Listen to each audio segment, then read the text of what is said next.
Alhamdulillah, Assalamualaikum warahmatullahi wabarakatuh. Selamat pagi. Pagi ini saya kedatangan narasumber yang sangat inspiratif.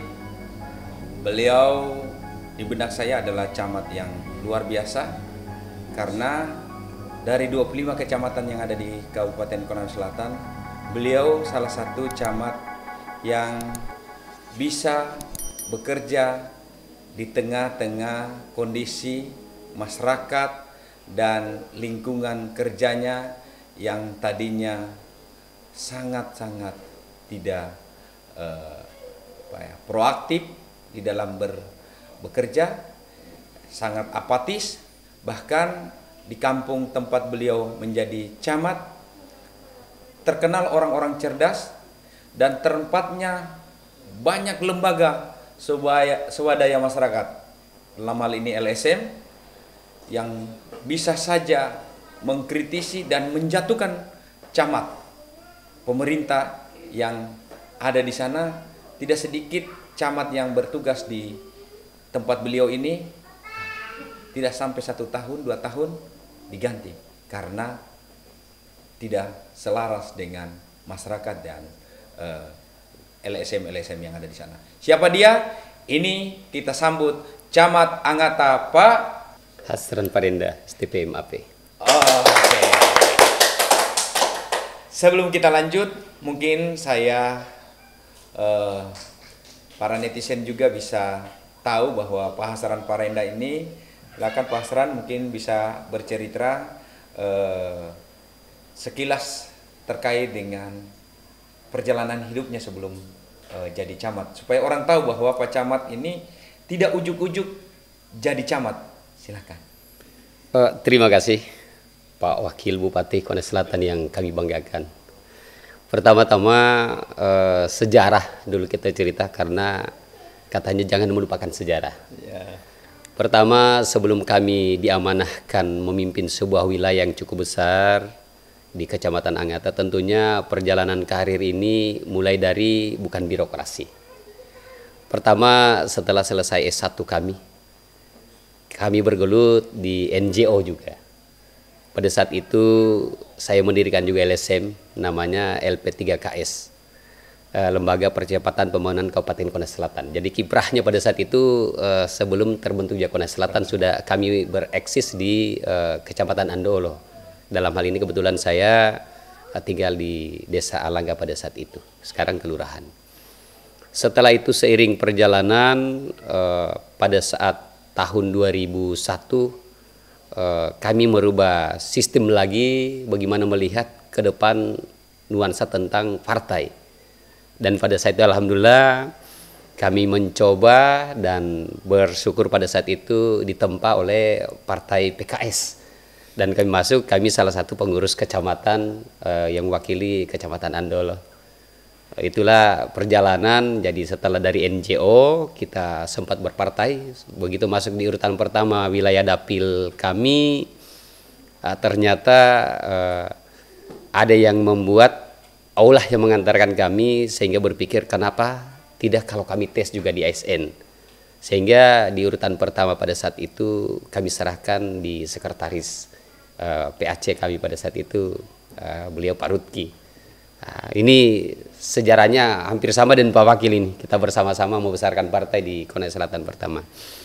Alhamdulillah dari 300 lebih 2003 yang tes pada saat itu, kami masuk dalam kategori ASN pengangkatan pertama Kabupaten Konawe Selatan. Pada saat itu jumlah pendaftar kurang lebih 16.000. Di jurusan saya teknologi pertanian pada saat itu saya pikir mungkin sedikit. Ternyata begitu dibuka jurusan di teknologi pertanian di Kabupaten Konawe Selatan, pendaftarnya 300 lebih. Ya, datang dari berbagai pelosok daerah, termasuk dari seberang, dari Makassar, dari Buton, dari provinsi lain. Tetapi yang mau diterima cukup satu. Cukup satu. Siapa yang jadi? Hasran Parenda. Ya. Alhamdulillah pada saat itu kami tes secara fair, dan kami juga tidak sangka ternyata ya keluar sebagai yang terpilih dalam seleksi. Ya begitu kita sudah terpilih, saya Pak Wakil membuat komitmen. Komitmennya bagaimana? Karena kami sudah jalankan dari sistem NGO di partai, tidak harus memilih banyak, tapi kami menentukan sikap. Bagaimana menentukan sikap? Yaitu Allah mengiring kami untuk menahkodai ASN, berada di ASN tentunya hierarki ASN dulu harus dipelajari secara utuh. Sehingga saya langsung menyerahkan LSM saya ke teman-teman untuk diurus. Kemudian secara partai membuat surat pengunduran diri. Habis itu kami berkarir mulai dari kami ditunjuk untuk di 80% sebagai staf dinas pertanian. Pada saat itu masih di Punggaluku Pak, di BBI ya. Kami bertugas di BBI dengan segala sarana yang masih kurang, Kabupaten Baru. Habis itu 1 tahun kemudian alhamdulillah lagi ternyata kami dilantik lagi sebagai PJ. Kenapa saya harus dilantik sebagai PJ? Karena golongan belum memenuhi syarat, masih 3A. Sudah dilantik PJ Trantip di Kelurahan Palangga. Selanjutnya kami naik ke kabupaten sebagai Subak Otoda. Nah, inilah cikal bakal ada 11 kecamatan kemarin kami ikut menahkodai dan membuat perdanya. Untuk pemekaran? Pemekaran ditambah 75 desa di zaman saya di pemerintahan. Habis itu lagi saya cukup lama berada di pembangunan. Di sini 6 tahun, di sini saya tekuni ada salah satu profesi yang khusus. Profesi yang khusus itu dalam hal ini selain kami berbicara pembangunan secara menyeluruh Kabupaten Selatan, saya mengawal sistem lelang. Dan alhamdulillah selama saya di pembangunan, pertama di Sulawesi Tenggara terbentuk ULP sama LPSE. LPSE pertama di Sulawesi Tenggara.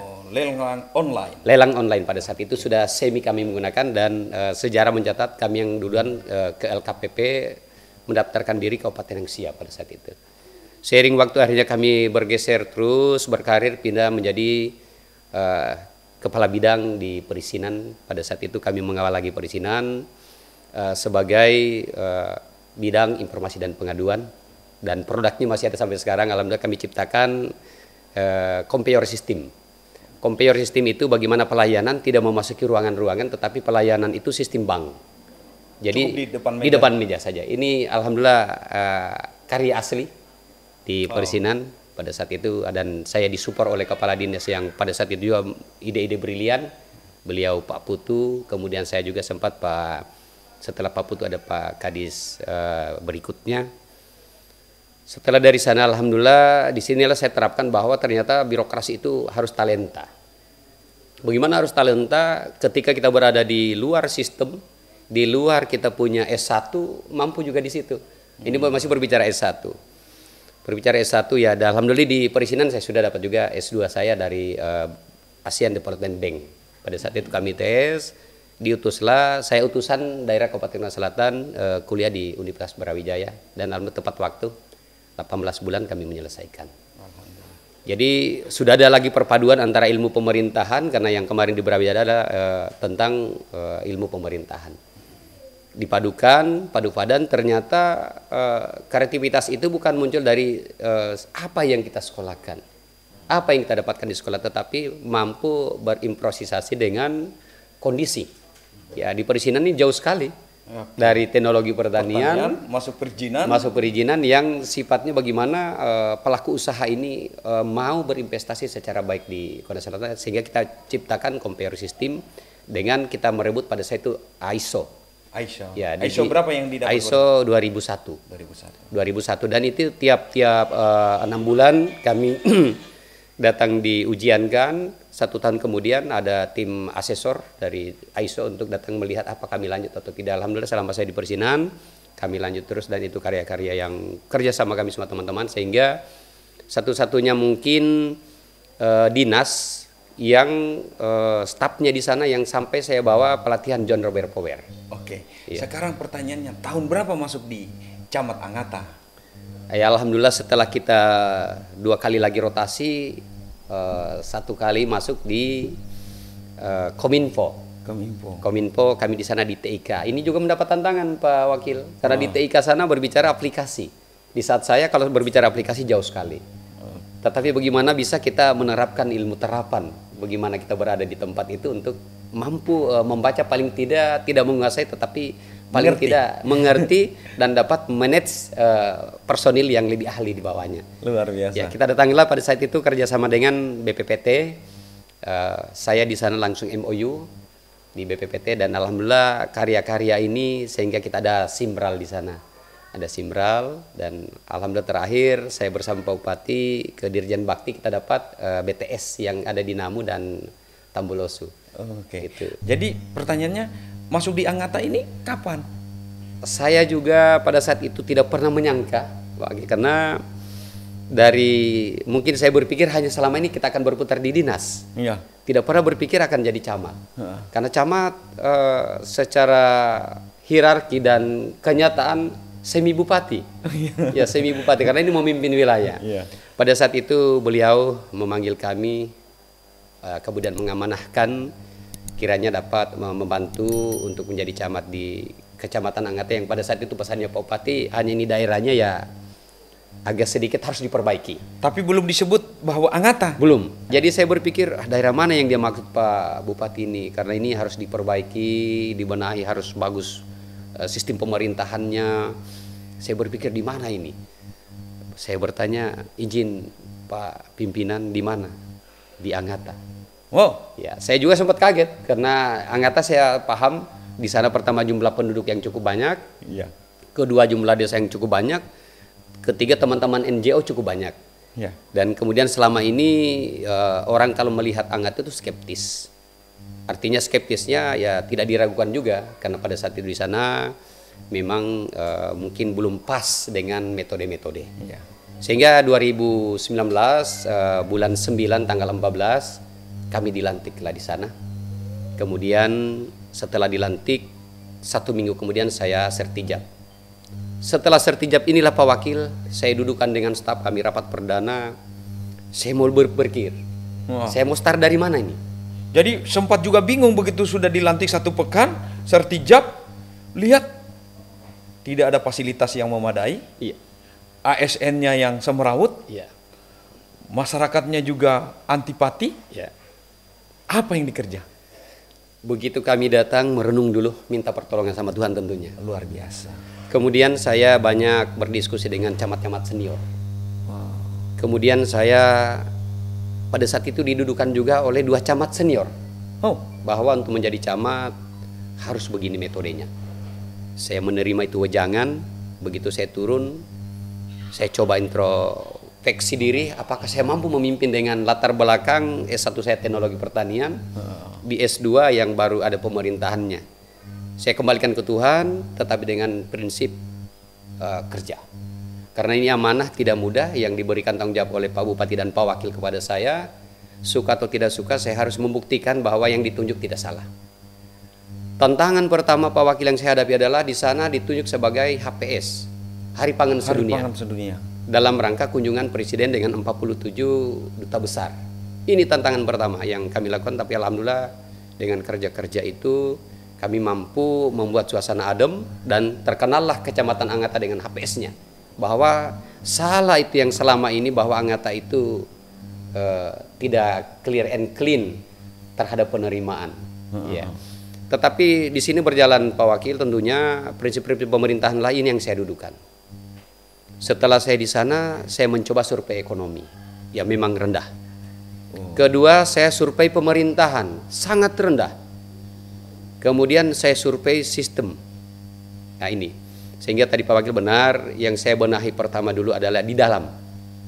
Bagaimana cara membenahi di dalam? Tentunya saya harus punya cita-cita seperti cita-citanya Pak Bupati dan Pak Wakil. Desa maju, konsel hebat. Landasan inilah saya terapkan di bawah, saya membuat tagline. Ya. Kenapa harus saya membuat tagline ini adalah sebagai motor dan motivasi. Apa tagline-nya itu? Tagline saya pertama, Anggata bangkit dan bergerak. Bangkit Dan bergerak. dan bergerak. Artinya kami merubah ini Anggata, tetapi tidak hanya merubah di mulut, tetapi dengan gerakan yang hari demi hari. Ah. Kemudian tagline kedua, saya lihat ada yang turun. Kami membuat lagi tagline Anggata berimtak. Alhamdulillah begitu ada Bangkit, bergerak, berimtak. Anggata berimtak. Nah, kami kembangkan seluruh agama di sana untuk melaksanakan kewajibannya sebagai umat manusia, bertuhan, kemudian mengaktifkan seluruh aktivitas majelis talim, kemudian masjid-masjid yang selama ini malah ada masjid yang tutup. Tidak ada sholat Jumat. Ya, kami datangi pembinaan ke majelis talim dimulai dengan hari-hari besar Islam. Kebetulan pada saat itu saya datang sudah ada maulid. Saya langsung buat surat ke desa, maulid, dan saya hadiri di semua tempat, dan alhamdulillah langsung didadak sebagai pembawa hikmah. Berapa desa di sana? 24 desa. Wow, 24 desa. Para netizen bisa membayangkan bagaimana fisik dari Pak Camat yang harus super, harus lebih bugar. Nah, sekarang saya mau tanya Pak Camat, kan ini ASN-nya ada berapa? Secara jumlah dengan gabungan sekdes yang di bawah binaan kami yang ASN 57. 57. Awalnya itu jam berapa masuk kantor? Saya bercerita dengan teman-teman, saya suruh terbuka semua di rapat perdana itu. Kalau dulu bagaimana di sini? Iya. Dulu kadang full, kadang setengah. Silang yang setengahnya. Maksudnya full setengah bagaimana? Ya itu? Kalau full mungkin pas ada kegiatan harus mereka aktif. Ya, aktif. Yang setengahnya bagaimana? Nah, katanya dulu biasa jam 8 buka, jam 10 tutup. Lantas mengtaktisi supaya etos kerja mereka ini tetap terjaga full terus, jangan setengah. Bagaimana ya? Apa yang dilakukan ini? Alhamdulillah ternyata trik yang saya lakukan pertama adalah menghadirkan bendahara saya. Bendahara? Iya. Menghadirkan bendahara saya dan duduk di samping saya bersama seluruh kepala seksi dan seluruh staf. Saya wajibkan hadir pada saat itu. Kita bercerita dari hati ke hati. Kemudian bendahara saya suruh, berapa anggaran kita? Suruh buka. Oh, Pak Camat berani main buka-bukaan? Iya. Wow, ada camat yang masih sampai detik hari ini bisa terbuka. Wah, luar biasa ini. Nah, lanjut. Begitu saya suruh buka DPA, saya bilang di mana hak-hak teman-teman di sini. Ini Pak ada baju dinas. Bagaimana? Harus kita jalankan sesuai dengan DPA. Apalagi yang ada? Ada perjalanan dinas kalau dia keluar. Apalagi yang ada? Ada makan minum harian. Apalagi yang ada? Ada untuk tamu. Apalagi yang ada? Sampai semua diceritakan. Terakhir dengan mungkin masih ragu, Pak, sebenarnya dulu ini tidak dibuka. Kalau saya di zaman saya harus dibuka. Apalagi itu yang? Iya, artinya DPA ini dulu tidak harus dibuka. Wah, saya bilang begini. Hanya main mata antara bendahara dan ya, camat. Mungkin. Tetapi dengan pola keterbukaan itu kita isi apa yang kurang. Maka yang pertama kami lakukan adalah reward and punishment. Iya. Saya bilang lain lubuk, lain ikannya. Lain orang, lain caranya. Iya. Sekarang kita akan menjawab. Pertama dulu kita siapkan sarananya. Dari 57 staf saya, setelah saya menghitung meja yang ada hanya 12 meja. Oh, jadi membangkitkan itu pertama keterbukaan, Iya. habis itu melihat Infrastruktur. sarana prasarana ini terbatas. Iya. Apa yang dilakukan dengan? Saya langsung perintahkan ke bendahara untuk di anggaran, karena sudah kami membuat anggaran baru, karena pas di akhir saya datang sudah harus ada pengadaan meja, kursi, sama lemari. Semua ruangan harus ada. Itu disiapkan? Disiapkan. Di tahun anggaran 2020? Ya. Alhamdulillah kami belanja pada saat itu, belanja cukup besar sampai 121 juta. Ya. Alokasi dana di kecamatan BOK-nya berapa? 500. Wow, luar biasa. Ya. Kita langsung anggarkan karena salah satu cara adalah bagaimana orang mau datang, tempat duduknya saja tidak ada. 500 itu kan di include dengan gaji kan? Honor ada honor outsourcing. Oh, berarti setelah gaji dengan honor apa semua itu berarti ada setengahnya? Setengah kami gunakan untuk sarana prasarana. Wow. Dan hampir kalau berbicara tentang kesejahteraan untuk seorang pemimpin itu kami tidak pernah lagi berpikir ke situ. Setelah itu Pak Wakil, setelah sudah tercipta ada sarana prasarana, seiring waktu mendisiplinkan. Bagaimana caranya? Kami menghadirkan tukang jahit di kantor supaya seragam semua bajunya. Ya, dengan catatan kenapa STPDN bagus dia berpakaian, militer bagus dia berpakaian. Dimulai dulu dari cara berpakaian dengan menggunakan atribut. Saya wajibkan di sana semua atribut digunakan, termasuk kami punya mood. Topi yang topi ya. Karena ini adalah perintah Kemendagri.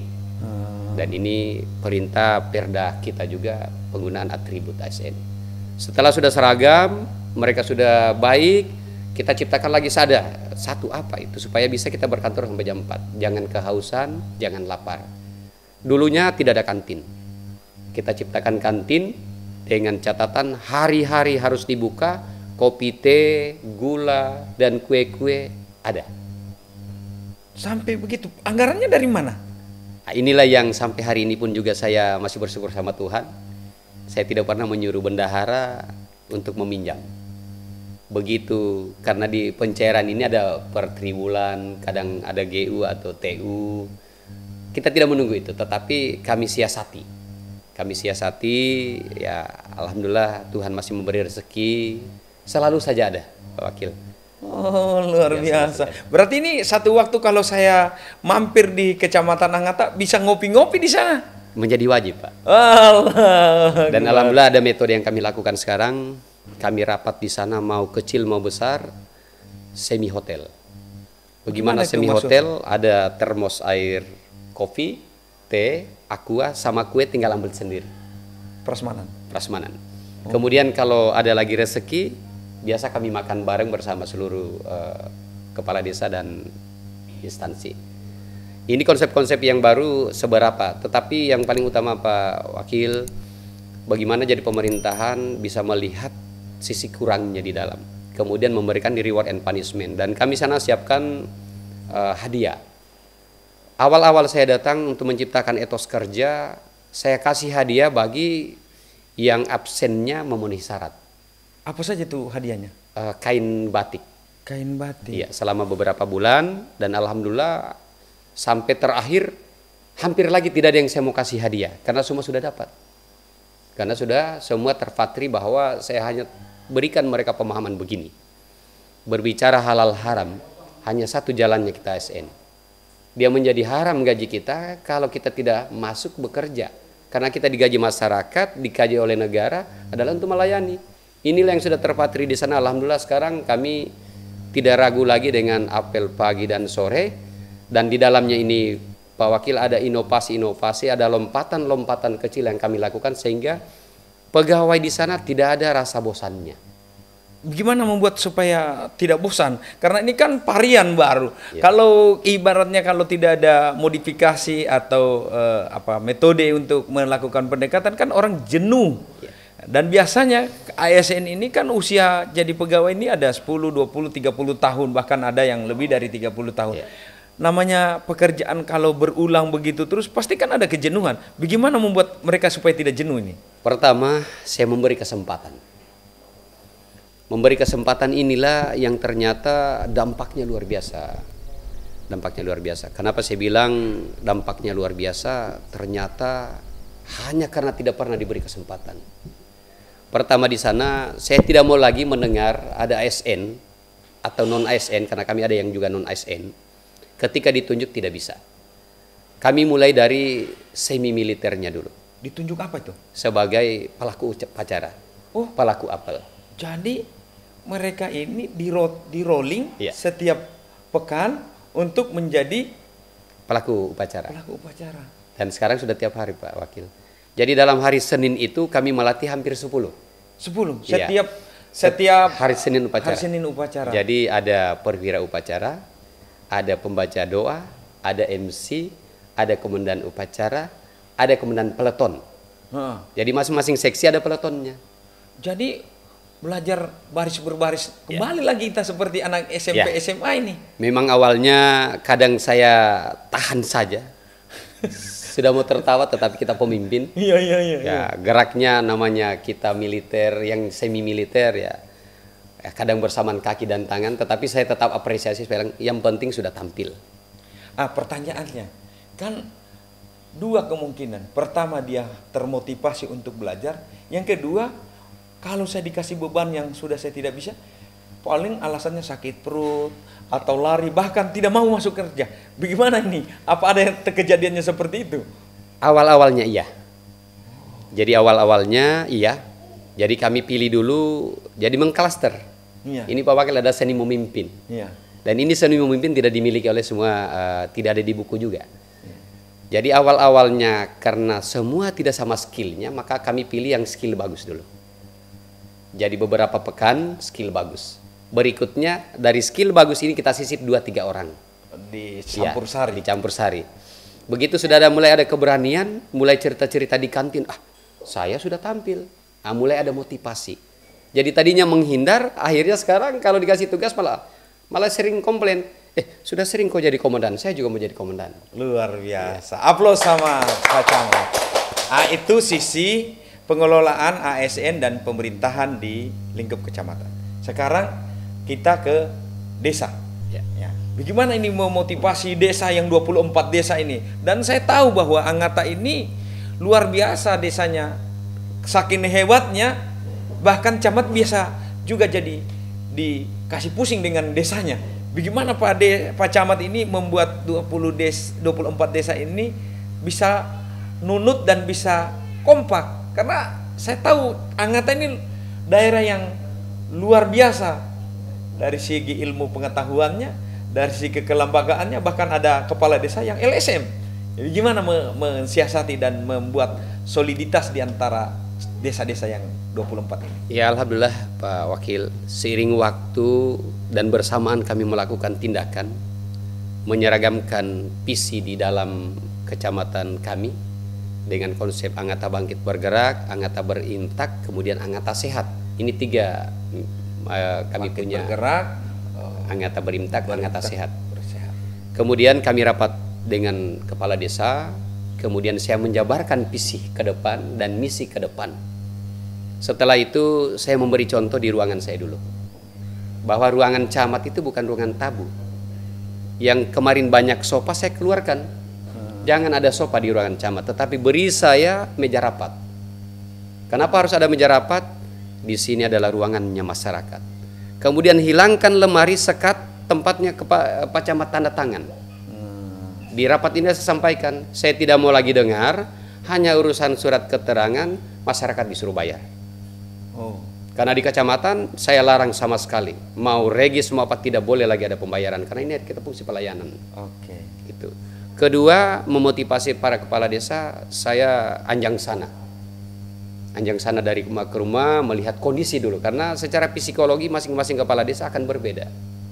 Sebenarnya kepala desa ini semua maunya ada visinya juga, tetapi mungkin skill yang masih membatasi. Begitu sanjang sana kita cerita-cerita, dan di sana terjadi Pak Wakil adalah kopi break. Kopi break?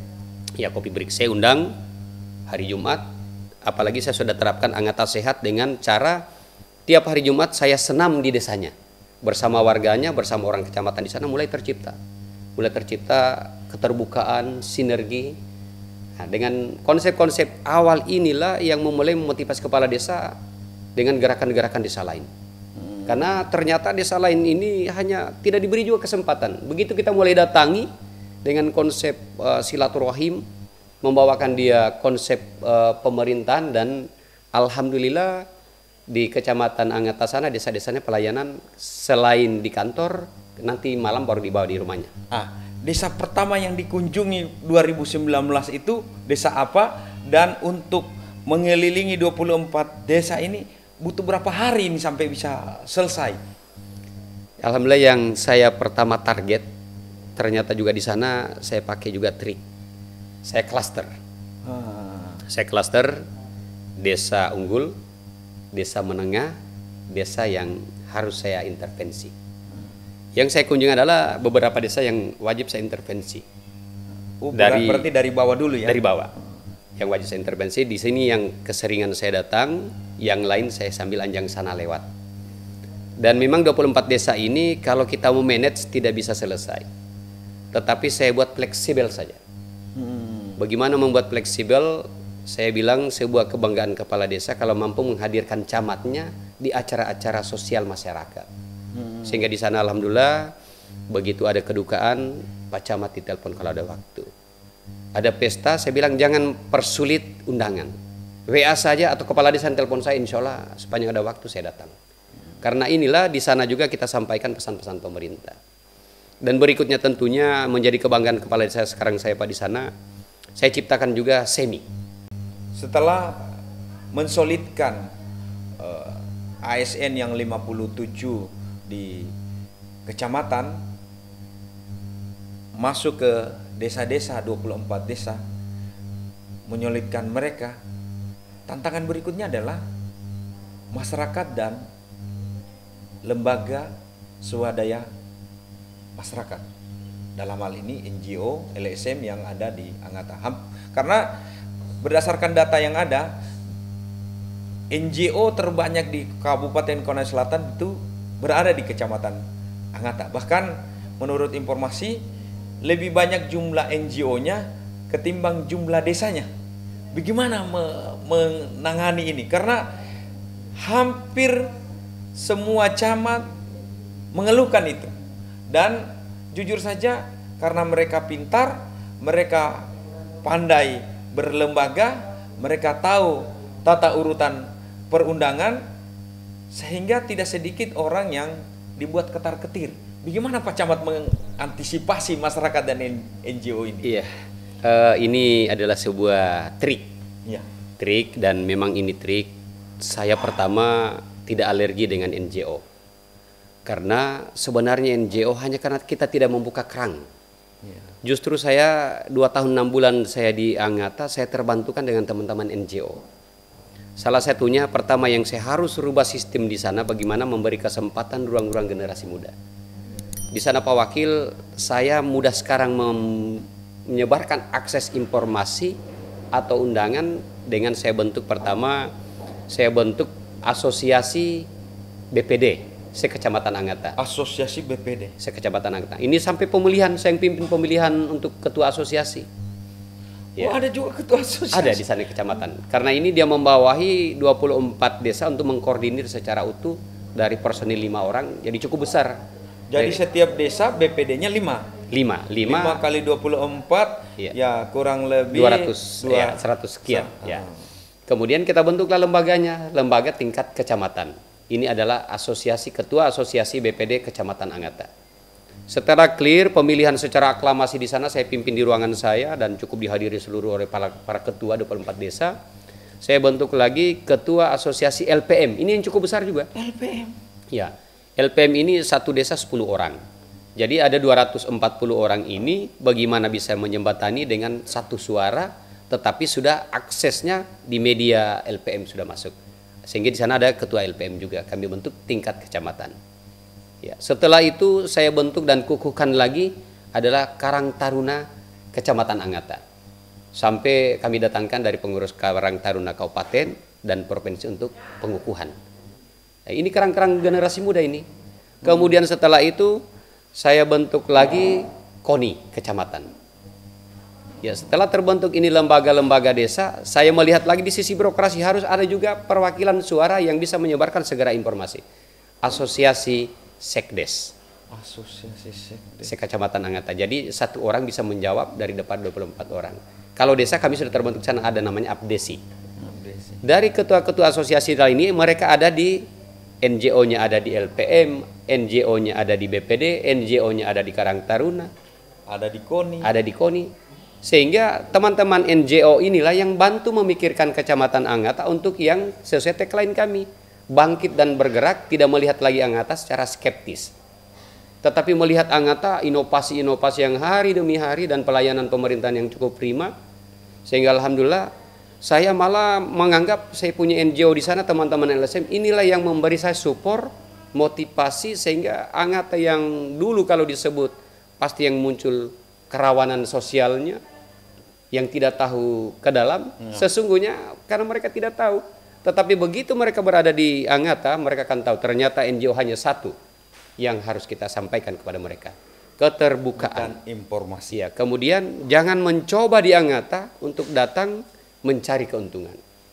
Karena di sana ya saya aman-aman bekerja karena satu prinsip. Saya datang di Anggata membangun bukan mencari. Sehingga kalau secara anggaran tidak cukup. 24 desa 500 juta? 500 juta dengan mobilitas yang cukup tinggi. Undangan saja dalam 1 minggu bisa 7 dan harus saya hadiri, menjadi kebanggaan masyarakat kalau saya hadiri. Dari mana sumbernya? Tetapi Allah itu Maha tahu. Luar biasa. Ya, Allah Maha tahu, sehingga inilah yang membuat saya kuat di Anggata, bukan karena ada perlawanan, bukan, tetapi karena adanya NGO, tokoh-tokoh masyarakat yang melihat konsep kami pas. Sehingga bukan lagi menjadi tantangan, tetapi mereka adalah sumber inspirasi saya. Dan saya lanjut, dengan adanya kantin juga justru mencarikan suasana. Teman-teman NGO lagi jalan, tiba-tiba datang di kantor camat, kami diskusi, tidak ada lagi sekat, tidak ada lagi atasan bawahan, kami ngopi-ngopi bareng. Di situ saya muncul ide-ide. Apa idenya? Oke. Ya. Pertanyaan terakhir sebelum kita tutup, bagaimana juga mengkolaborasi lintas sektoral? Karena di mana kita tahu bahwa camat juga ini adalah bagian pemerintahan di kecamatan yang punya otoritas mengurus, mengatur di wilayah kecamatan itu, di mana di dalamnya ada kepolisian, di dalamnya ada koramil, di dalamnya ada tenaga kesehatan, ada guru, ada kepala sekolah, dan lembaga-lembaga lainnya. Ini bagaimana mengatur supaya sinergisitasnya ini bisa seirama? Silakan Pak. Alhamdulillah, benar Pak Wakil. Jadi ini juga sebuah kekuatan kami. Pertama dulu, sebagai camat harus tahu tata aturan, bahwa camat itu adalah perpanjangan tangan bupati dan wakil bupati di Kecamatan Angata sebagai sumber pertama. Kedua, sebagai pemimpin wilayah. Sehingga dengan konsep itu, dengan aturan Permendagri yang kami telaah, maka saya mengundang pertama dulu Forkovinda saya, Kapolsek dan Ramil, bahwa secara Kantipmas Pak Kapolsek, mari kita beriringan, secara stabilitas Pak TNI, dalam hal ini ada Danpos saya di sana, kita beriringan sehingga seluruh kegiatan-kegiatan masyarakat, kegiatan pemerintahan kami selalu libatkan dan bersatu untuk memikirkan bagaimana fungsi Kantipmas dia berjalan, fungsi stabilitas dia berjalan ini. Sehingga alhamdulillah Pak Wakil, selama saya di sana sudah 2 tahun sekian, kasus kami turun drastis, malah sel kami kosong. Alhamdulillah. Ya, sel kami kosong. Berikutnya, kedua tentunya saya punya instansi dinas jawatan. Ini juga saya dudukan tentang ilmu pemerintahan, bahwa camat itu adalah perpanjangan tangan bupati yang mempunyai 2 hak delegatif sama atribut. Nah, di mana kita camat suka atau tidak suka berada di ujung tombaknya seluruh kementerian. Iya. Sama dengan kepala desa. Ini dulu kita pahami hierarki pemerintahan. Sekecil-kecilnya camat dan sekecilnya desa dia adalah ujung tombak kementerian yang berada di pusat. Nah, secara pemerintahan daerah kami adalah perpanjangan tangan bupati, wakil bupati yang berada di kecamatan desa. Ini dulu hierarkinya, sehingga instansi dinas jabatan saya sampaikan sama mereka melalui rapat khusus kami instansi dinas jabatan dan Forkovinda bahwa penilaian, pengawasan, pelaksanaan sistem di kecamatan ketuanya adalah camat. Itu dulu. Sehingga kami memberi kesempatan Pak di sana. Sehingga kalau kami rapat wajib instansi dinas jabatan hadir. Kemudian ada kesempatan-kesempatan dan inovasi juga kami berikan apa? Salah satunya ada khusus hari-hari upacara kami kasih giliran untuk instansi dinas jabatan. Menjadi inspektur seluruhnya kegiatan. Full mereka, mulai dari MC-nya, pembaca doa, peleton, perwira upacara, kemudian upacara. Dan pengaturannya, kalau biasa pas penaikan bendera mereka jadi penggerak bendera dan pengucap. Luar biasa. Ini trik untuk membuat solidaritas antar lembaga di instansi kita masing-masing. Oke, mungkin pertanyaan terakhir, mungkin apa yang menjadi pesan moral kepada seluruh camat yang ada di Konawe Selatan, bahkan di seluruh Republik Indonesia ini, bahkan kepada masyarakat, kepada NGO dan semua orang yang Pak Camat bisa memberikan harapan-harapannya sama netizen. Ya, terima kasih. Pertama mungkin saya berbicara tentang hierarki ASN dulu. Tuhan ini sudah memberikan kita sebuah kesempatan. Ada yang petani, ada yang pedagang, ada yang TNI, ada yang Polri, ada yang ASN. Saya tanamkan di jati diri saya sebagai seorang camat yang diberi amanah, tetapi di dalamnya adalah tanggung jawab besar sebagai ASN. Bahwa kami adalah pelayan masyarakat. Begitu berbicara pelayan, maka metode dilayani kami hilangkan. Kedua, bahwa yang kami emban ini adalah amanah negara dan amanah Tuhan. Maka tidak ada hak saya untuk mencari di punggung masyarakat. Kemudian mencoba membuat, kalau ada pepatah mengatakan kalau gajah meninggalkan gading, saya juga akan berbuat sampai akhir di masa kepemimpinan saya di Kecamatan Anggata. Paling tidak ada warna setelah saya datang memimpin Kecamatan Anggata, bahwa di kepemimpinan saya dapat membuat stabil kondisi masyarakat, silaturahim kami terjaga, dan pembangunan kalau dinilai secara positif, mungkin mereka akan menilai secara positif. Yang masih skeptis tidak bisa juga kami larang, karena semua akan berbeda-beda cara pandang. Yang jelas saya datang dudukan amanah ini yang dari Pak Bupati dan Pak Wakil Bupati, melaksanakan fungsi pemerintahan secara good governance. Kemudian pesan-pesan kepada senior-senior saya, adik-adik saya camat, saya tidak menggurui, saya tidak mengajar, tetapi paling tidak apa yang saya lakukan di Anggata dengan daerah yang selama ini dianggap rawan, dianggap kurang bagus stabilitasnya, kita rubah, kita buat baik, itu menjadi cerminan bahwa amanah Pak Bupati dan Pak Wakil Bupati tidak salah di tempat kepada kita, sehingga kunci yang paling inti dari segala pelayanan masyarakat adalah bagaimana kita selalu berada di tengah masyarakat dalam sukanya ketika dia ada acara pesta, dalam dukanya ketika dia dirundung masalah. Begitu kita selalu berada dengan mereka, maka itulah yang tidak bisa mereka lupakan, bukan karena kita memberi uang. Justru di sana kegiatan-kegiatan event-event besar, hampir hanya mereka datang bertanya ke camat, saya kasih motivasi, support, tetapi dana saya katakan selain gaji saya tidak ada penghasilan lain. Sehingga saya sebagai camat dan seluruh teman-teman camat, mari kita berbuat, berkarya untuk bangsa dan negara kita ini, terkhusus Kabupaten Kutai Selatan. Kalau bukan kita, siapa lagi? Mantap kata kuncinya. Kalau bukan kita, siapa lagi? Kalau bukan sekarang, kapan lagi? Ikuti, saksikan terus di channel YouTube Rasid Vlog. Demikian, wassalamualaikum warahmatullahi wabarakatuh.